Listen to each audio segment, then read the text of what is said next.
It's another edition of Time About the Movies, and today we're taking a look at the films of April 7th, 1995. Four big movies to look at this week. We got some notable films, indeed. And it starts off with the biggest new release of the weekend, and that is Martin Lawrence and Will Smith and Michael Bay's Bad Boys. I mean, when you really think about it, this was a game changer for buddy cop action movies. I mean, just like how 48 Hours, 13 years prior, broke the mold, and then Lethal Weapon upped the game for big time 5 years after that movie came out.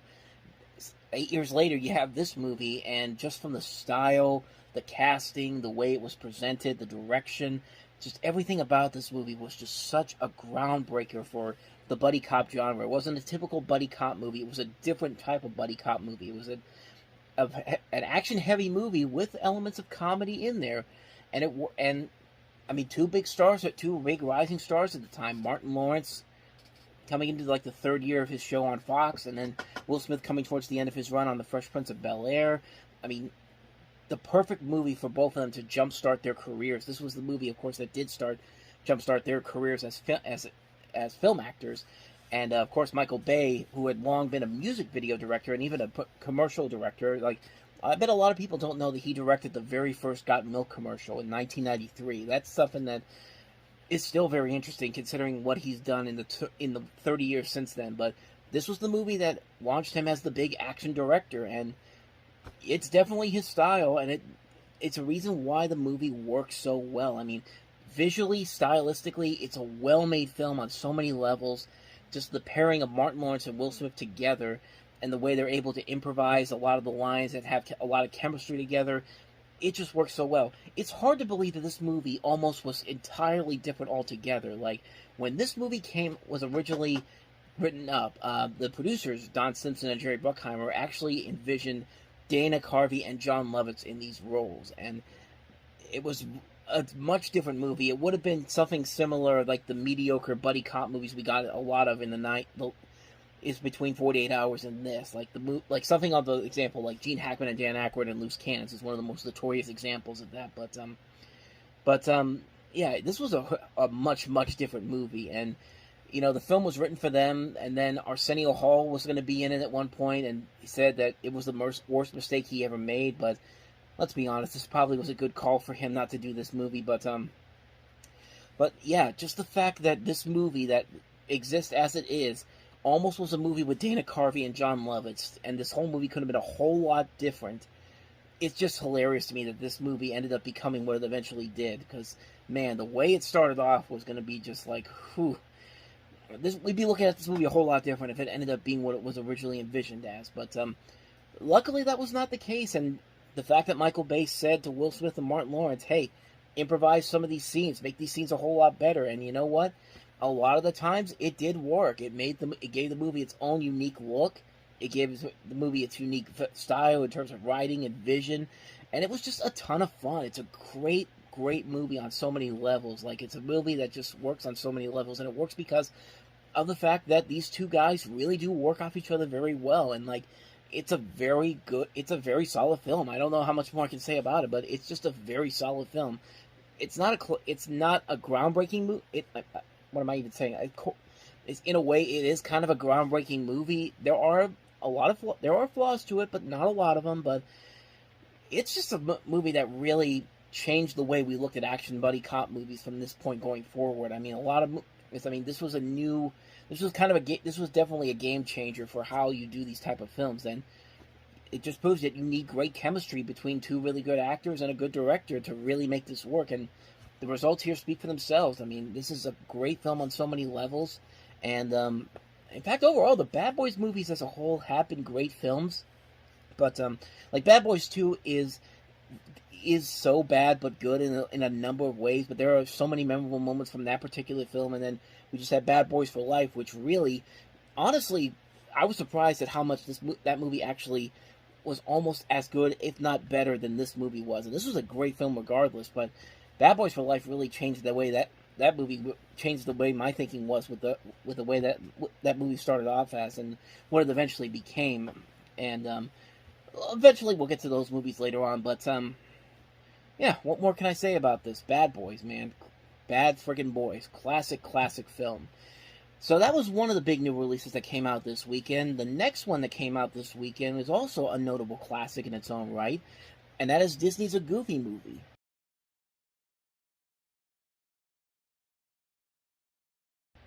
I mean, this is one of those movies where you really didn't know how much of a legacy this movie was going to have early on. Like, when this movie came out, it did pretty well box office wise, and it actually was a decent hit critically. A lot of people really enjoyed it. When I remember watching it as a kid, being like, this is a pretty good movie overall. Like, it's a really solid film. Like, I grew up with the original Goof Troop TV series. Like, I used to watch that on the Disney Afternoon. I watched all the Disney Afternoon shows, but I mean, Goof Troop was one of those ones that stood out to me the most, and I honestly didn't think at first that this was actually a film that follows the Goof Troop timeline. I thought this was a movie that took place from a different storyline that's outside of Goof Troop. But no, this actually takes place a couple of years after the Goof Troop TV series ended, and that was part of the reason why I started to really appreciate it more, because in a way it does serve as a serviceable conclusion to the series, but also shows that Disney was still able to make movies based off of their Disney Afternoon shows. Because I remember when DuckTales the movie was coming out, they were going to make it. They were starting plans to make a new Chip and Dale's Rescue Rangers movie, which we eventually did get, but a totally different film. This was going to be a straight up 2D animated film, but because DuckTales didn't do so well at the box office, it never really went anywhere. And I didn't think this one was we'd ever see something like that again with DuckTales, but here you go with this movie. But as a kid, I really enjoyed it, but really as time has gone on, and I've seen that everybody has really come to realize that this movie is much, much better than anyone could have ever imagined. Like, this movie has gone to one of those critical reevaluations over the years, not just with critics, but also with the adults and the audiences that grew up with this movie as a kid, myself included, realizing that this film is actually a lot more relatable than I think anybody really gave him credit for, because this is a film that you look at from a kid's perspective, it's a fun, goofy adventure, but as an adult, you start to realize that you remember these type of situations. I never really had the situations like this with my parents or anyone like that, but I could definitely see why people consider this to be kind of a perfect father-son movie. And sure enough, because of that, this movie has gained a ton of resurgence over the years. You would almost swear it's one of the Disney animated classics, somewhere on the same levels as something like The Lion King or Aladdin or all these other great Disney movies. And many would probably agree that this is the best Disney animated film. Actually, no, that's not true at all, because this was actually better than... let me say this. It's better than Pocahontas, but I was about to say it was the best Disney animated film to come out in '95, but Toy Story, so I forgot about that one. But yeah, and not only that, like, the fact that the show Atlanta was able to do an entire episode where they made up this idea that that A Goofy Movie is seen as one of the great hood classics of all time, and they did this entire faux documentary about how that is, like, that's one of the most brilliant episodes of Atlanta I've ever seen. And Atlanta's a great show, but that's one of their best episodes. So if you haven't seen that one, definitely check it out. Let me see if I can get the name for that episode for you. The Goof Who Sat by the Door is the name of it. It's the 8th episode of the show, of Atlanta's 4th season. Like I said, if you haven't seen it, definitely check it out. And like a lot of the movies that we've seen recently have had a lot of influence because of this film. Like Licorice Pizza took a lot of inspiration from it. One of the stars, Alana Hamm, says it's her favorite movie of all time. And like Pixar director Domi Shi, when she made Turning Red, she was inspired by that movie. So the fact that this movie has had such a huge legacy behind it, and it's amazing to see that, and the movie itself is much better than I think a lot of people give it credit for. I mean, not only is it a great Goofy movie, but yeah, it's a very relatable film for a lot of fathers and sons. And the soundtrack for this movie is absolutely amazing. Like, you have a great score by Carter Burwell, who's gone on to become a great songwriter. The late Shirley Walker worked on this movie. The songs in this movie are just so memorable. Like, once you hear the songs like After Today and Stand Down and all these other songs here, they won't get out of your head for a long, long time. I mean, this is amazing. This is an amazing film that has really grown over time. It's just such a fun movie that just really, it relates to a lot of people. It's just a film that just works on so many levels. I mean, it's a classic film. From an animation-wise, it's great. Story-wise, it's great. Comedy-wise, it's great. It's just working on so many levels. It's a very... I can see definitely why this is considered by many as a major cult classic, maybe the greatest cult classic Disney has ever had. I mean, I would say even more than something like Nightmare Before Christmas or James and the Giant Peach. I mean, it's kind of like that in a way. I feel like this movie could have more popularity than those movies did, and yeah, it's just an amazing, amazing film. Like, just I can't recommend this movie enough. I mean, if you haven't seen a Goofy movie yet, you definitely need to see that movie because it's a ton of fun on so many levels. You'll love it for the fact that it's a goofy adventure. You'll love it for, even if you're not a big fan of Goof Troop. You'll just find a lot to really admire about it. It's just such a great, great film. I can't recommend it enough. A Goofy movie. Need I say more about it? So, anyway, with that said, let's move on to the next movie, and that is Marlon Brando and Johnny Depp starring in Don Juan DeMarco.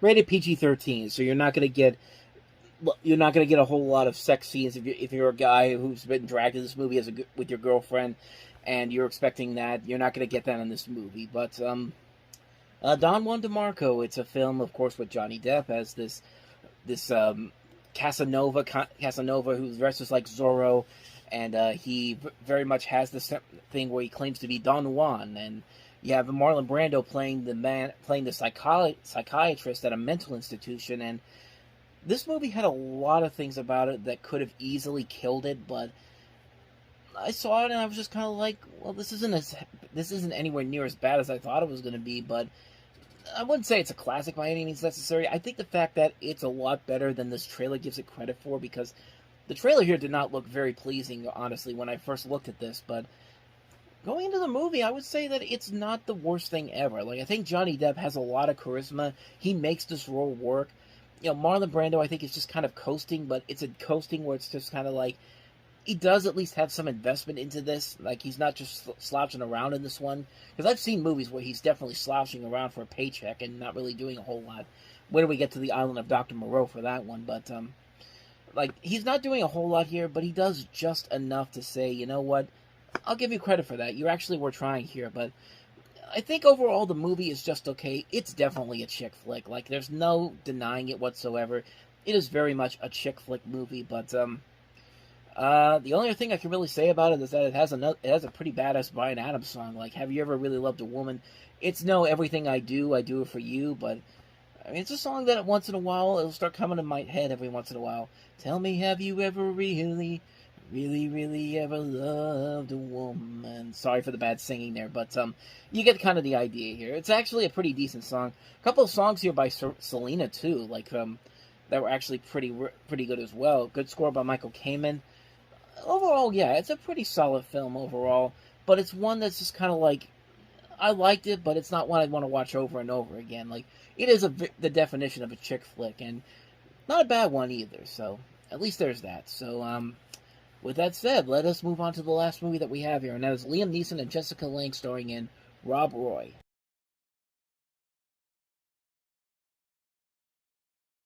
Never mind the fact that Jessica Lange actually has won 2 Academy Awards. They just got to highlight the fact that she's the 1994 Academy Award winner.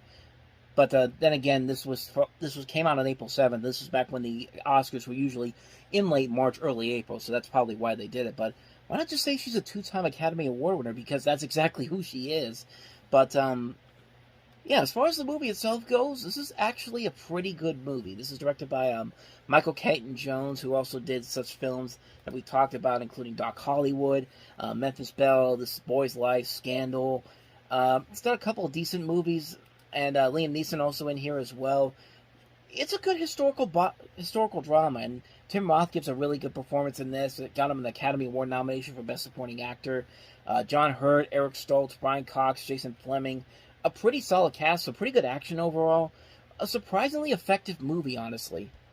Like, it doesn't fall into the typical generic historic epic movies, like the movies that are trying to be kind of generic in a way, that think they're epic, but they're not really not. But it's mostly working because the characters are so well casted. The performances overall are terrific.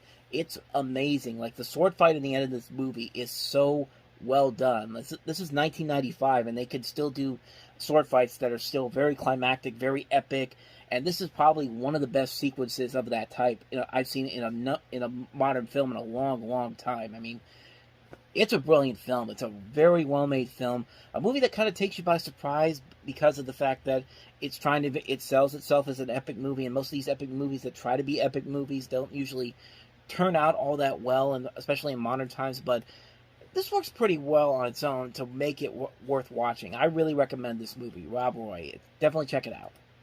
And with that said, that wraps up another edition of Time About the Movies. Next time we meet, we have 3 movies to look at, including Pauly Shore starring in Jury Duty, The Pebble and the Penguin, the last of the 3 films that Don Bluth made before his studio shut down and eventually moved over to Fox, and also Stuart Saves His Family, based on the character from Saturday Night Live. 3 movies to look at, and I will tell you this now, 2 of the 3 movies I actually liked, and I'm just going to tell you right now, it's not the Pauly Shore one. So we'll delve into more of that on the next episode. But until then, thank you very much for watching. And if you want to see more videos like this, please hit the playlist on the next page. Check out the previous episode. And I'll see you guys tomorrow for another episode. So thank you for watching. I'll see you next time. And until then, as always, take care.